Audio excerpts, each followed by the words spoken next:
Chapter 2. Winston picked his way up the lane through dappled light and shade, stepping out into pools of gold wherever the boughs parted. Under the trees to the left of him, the ground was misty with bluebells. The air seemed to kiss one's skin. It was the 2nd of May. From somewhere deeper in the heart of the wood came the droning of ring-doves. He was a bit early. There had been no difficulties about the journey, and the girl was so evidently experienced that he was less frightened than he would normally have been. Presumably, she could be trusted to find a safe place. In general, you could not assume that you were much safer in the country than in London. There were no telescreens, of course, but there was always the danger of concealed microphones, by which your voice might be picked up and recognized. Besides, it was not easy to make a journey by yourself without attracting attention.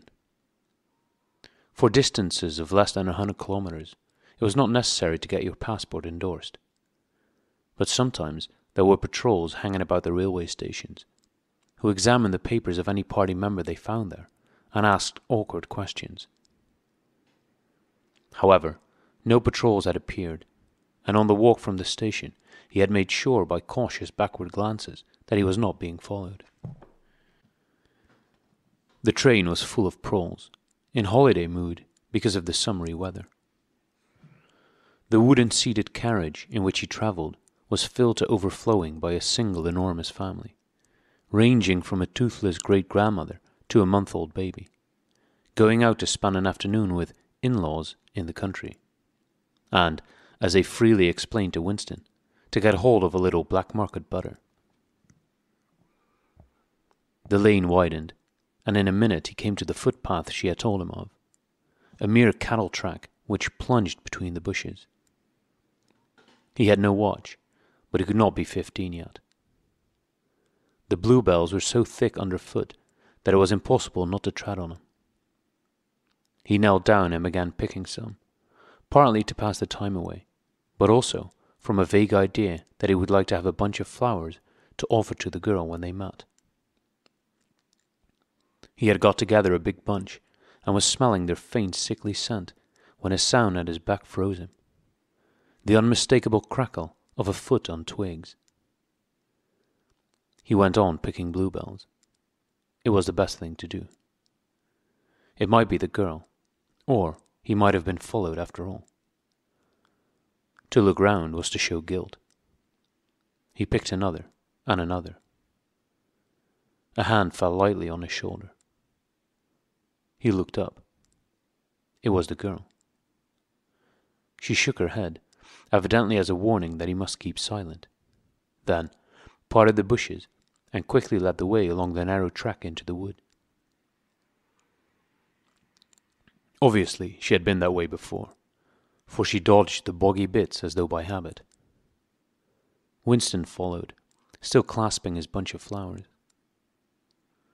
His first feeling was relief, but as he watched the strong, slender body moving in front of him, with the scarlet sash that was just tight enough to bring out the curve of her hips, the sense of his own inferiority was heavy upon him.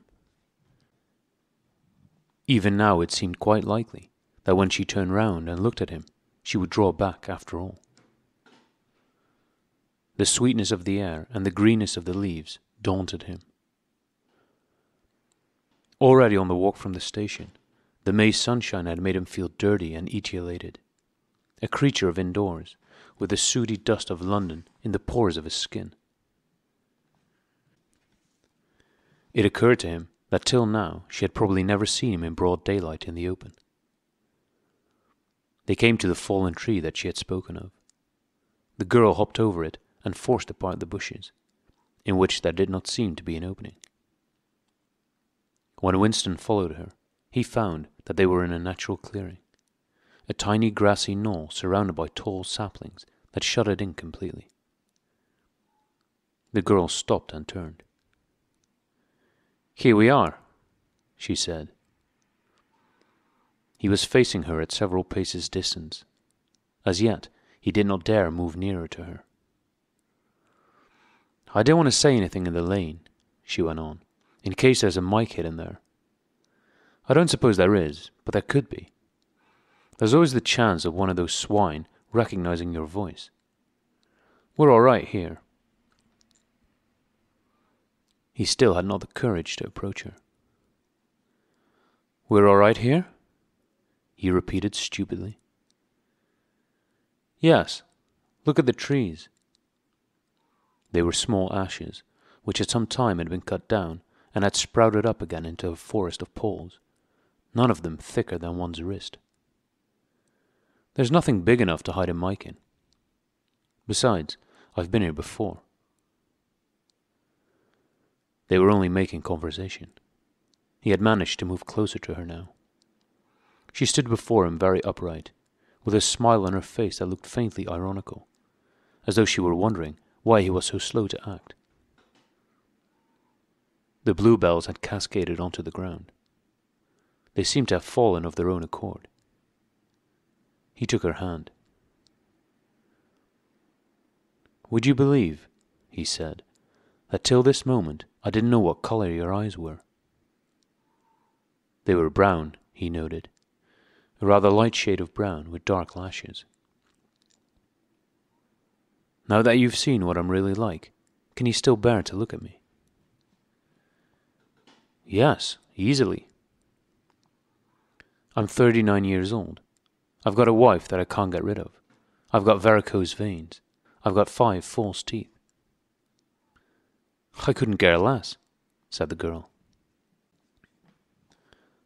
The next moment, it was hard to say by whose act, she was in his arms. At the beginning, he had no feeling except sheer incredulity. The youthful body was strained against his own. The mass of dark hair was against his face.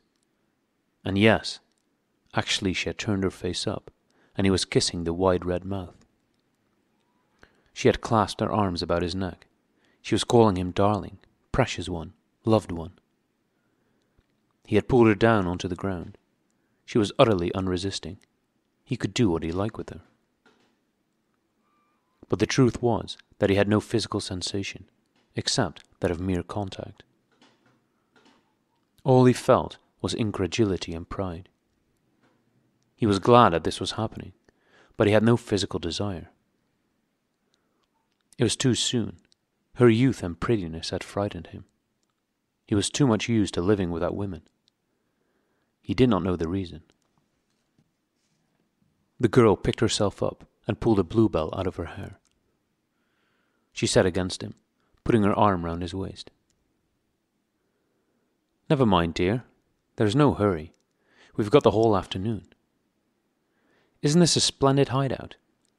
I found it when I got lost once on a community hike. If anyone was coming, you could hear them 100 meters away." "What is your name?" said Winston. "Julia." "I know yours. It's Winston. Winston Smith." "How did you find that out?" "I expect I'm better at finding things out than you are, dear. Tell me, what did you think of me before that day I gave you the note?" He did not feel any temptation to tell lies to her. It was even a sort of love, offering to start off by telling the worst. "I hated the sight of you," he said. "I wanted to rape you and then murder you afterwards. 2 weeks ago, I thought seriously of smashing your head in with a cobblestone. If you really want to know, I imagine that you had something to do with the thought police." The girl laughed delightedly, evidently taking this as a tribute to the excellence of her disguise. "Not the thought police? You didn't honestly think that?"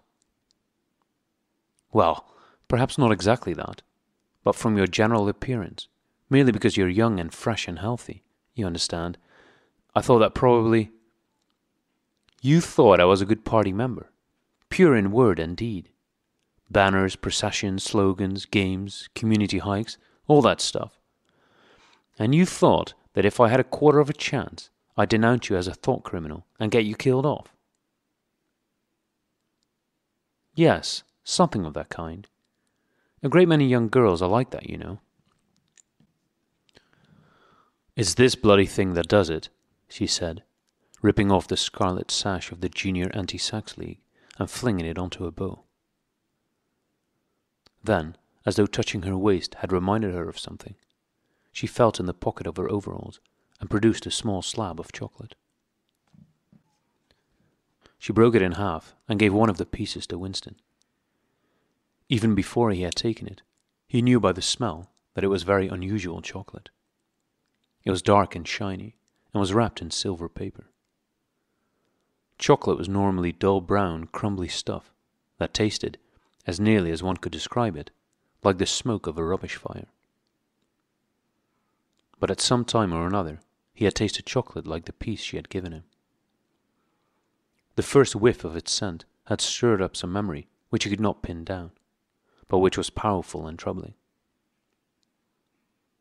"Where did you get this stuff?" he said. "Black market," she said indifferently. "Actually, I am that sort of girl, to look at. I'm good at games. I was a troop leader in the Spies. I do voluntary work 3 evenings a week for the Junior Anti-Sax League. Hours and hours I've spent pasting their bloody rot all over London.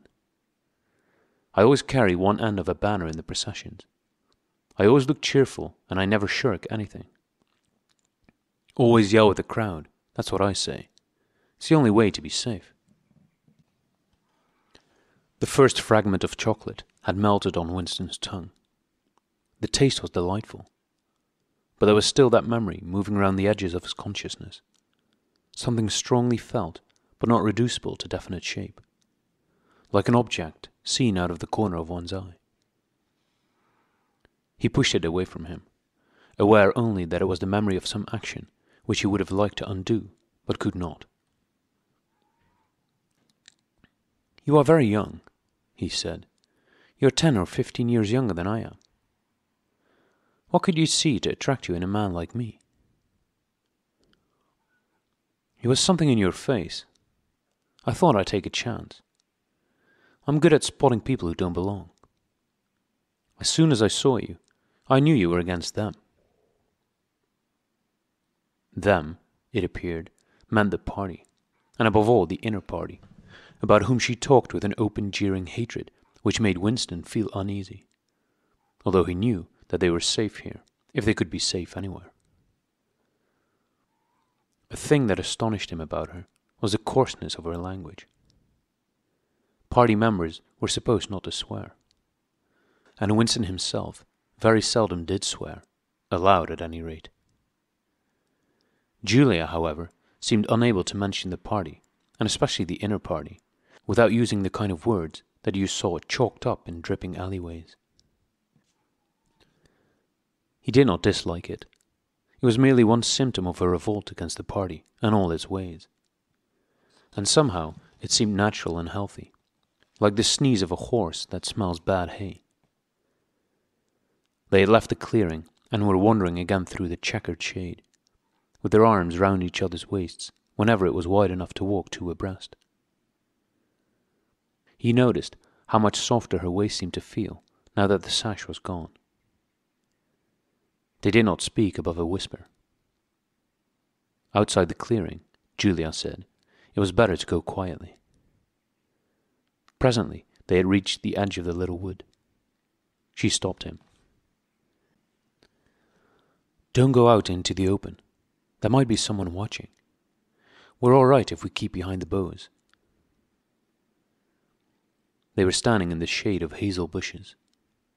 The sunlight, filtering through innumerable leaves, was still hot on their faces.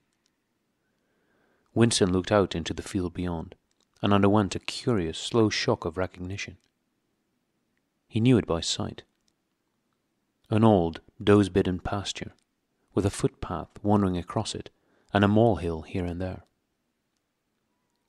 In the ragged hedge on the opposite side, the boughs of the elm trees swayed just perceptibly in the breeze, and their leaves stirred faintly in dense masses, like women's hair.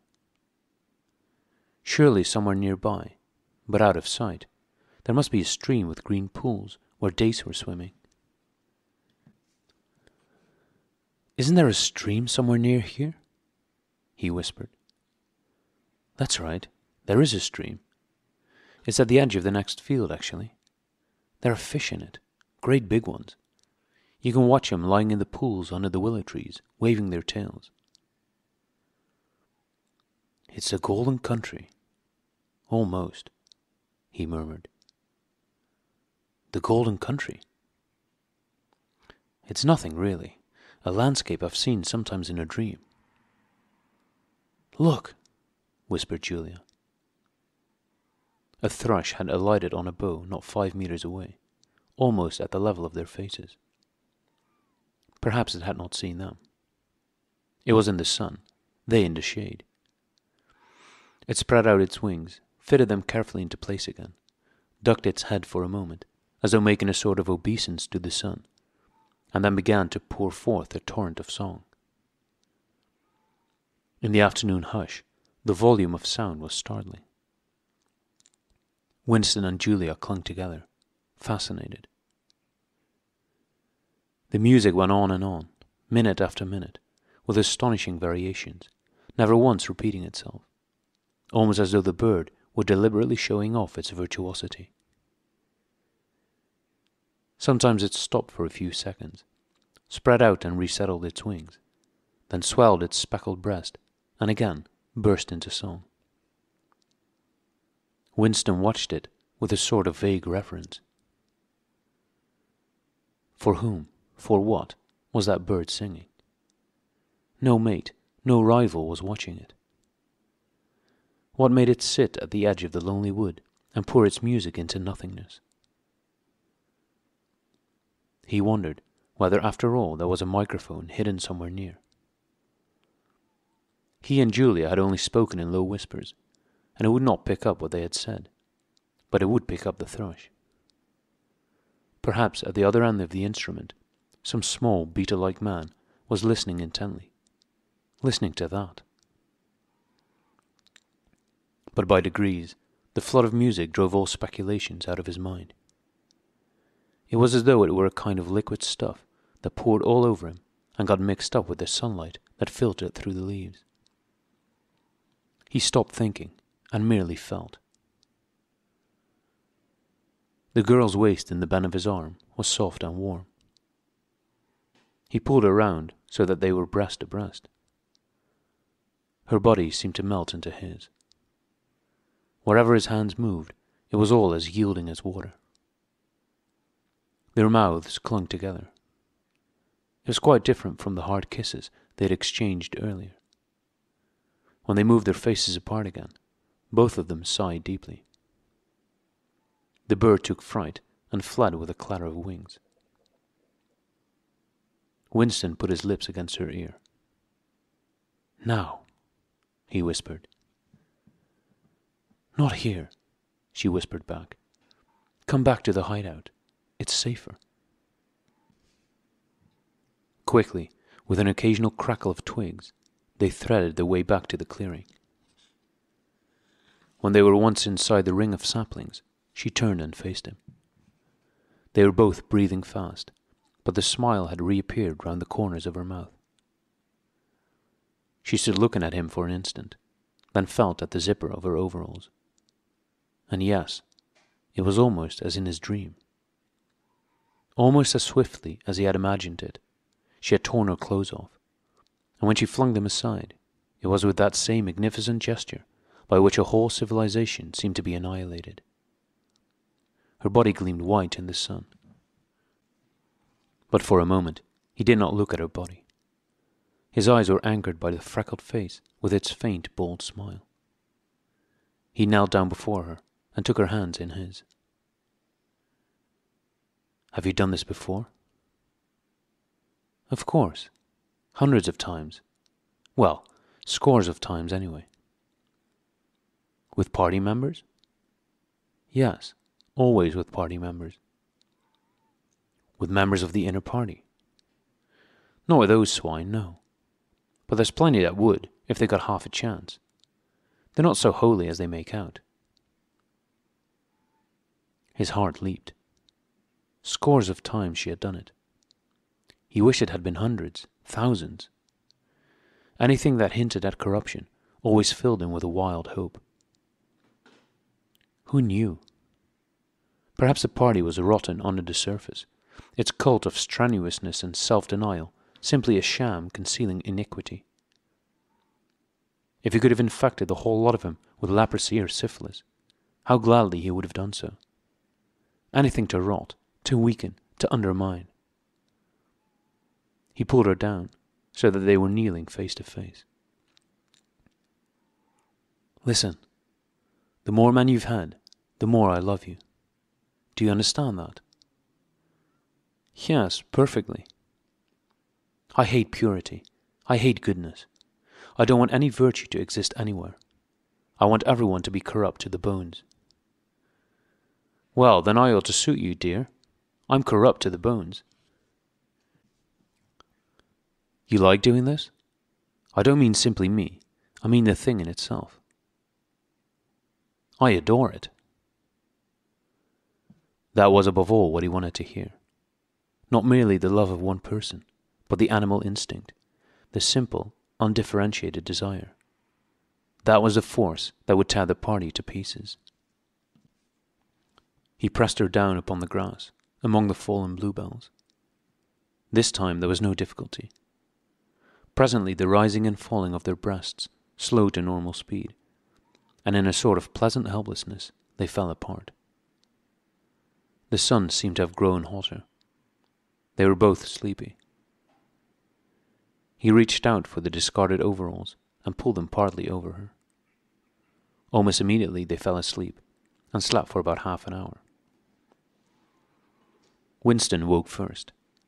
He sat up and watched the freckled face, still peacefully asleep, pillowed on the palm of her hand. Except for her mouth, you could not call her beautiful. There was a line or two round the eyes, if you looked closely. The short dark hair was extraordinarily thick and soft. It occurred to him that he still did not know her surname or where she lived. The young, strong body, now helpless in sleep, awoke in him a pitying, protecting feeling.